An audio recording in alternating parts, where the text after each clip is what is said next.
the being scared, because it's really strange for your body to turn on you, for you to not acknowledge that you're feeling certain things or think that you're above an emotion, and for your body to just reject it completely. Yeah, completely reject it. So I continued with the panic attacks. I remember one time my mom was yelling at, I mean, I don't remember what I did. I mean, I deserved it. I was getting disciplined like a normal person. And I was sitting on the bathroom counter and she was kind of in my face, like, and my vision just blacked out. I mean, I saw nothing. Nothing. It was, you know, like going blind temporarily. And then I just fell forward and she caught me. And that was another, it was like a micro panic attack. But it's when you feel intense emotion and you never, ever, ever release it. I want you to try to feel all your emotions that you feel in any given week and just hold it all inside. All of it.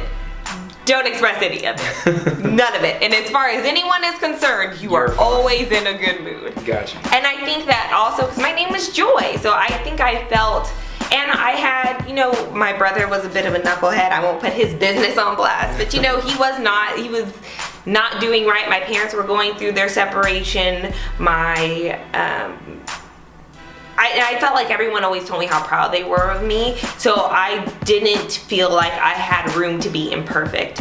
And that wasn't because of any expectation that people put on me. It's an expectation I put on myself. I felt like everyone else is messing up and everyone else is having a hard time, so the least I can do is be perfect, which is insane.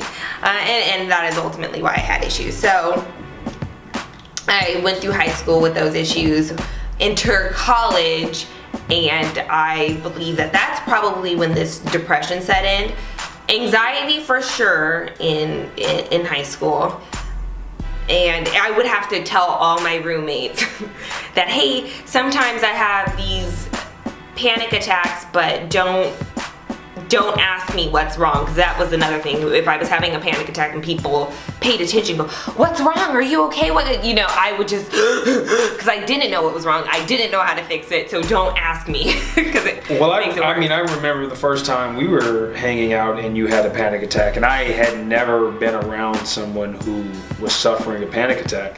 And as someone who hadn't had any experience or personal experience dealing with mental health in my own capacity, I didn't know what to do. So we're sitting here hanging out, and then Joy just runs to the bathroom. She's locking the door, turns on the water, and you hear commotion, and I'm like, you know, is everything okay? And she's not saying anything, and then you just hear these deep panics, but she has the door locked, and you know, here you are sitting outside of a bedroom, out of the bathroom door, and hearing, you know, the person that you care for is on the other side, deeply breathing. You don't know what the hell to do. And I was like, okay, so you have to help me. And if this was, Joy didn't preface me before with anything.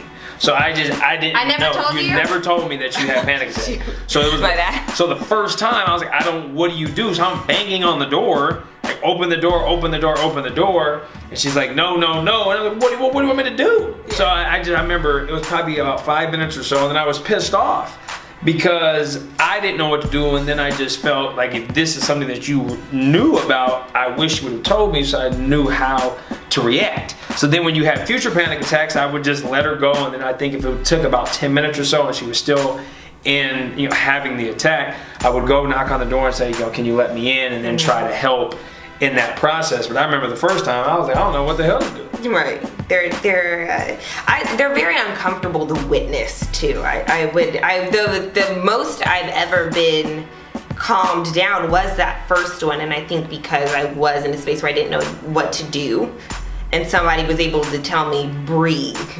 That was your only assignment, just to breathe. And that's all you have to do. And now I haven't had, well, I don't know, we'll get to that. So you had many panic attacks and I'm not aware of? Well, I don't know, because I think that the thing with mental conditions is that they tend to morph, right? So the way that it has happened doesn't necessarily mean it's always gonna be the way that it will happen. I got you.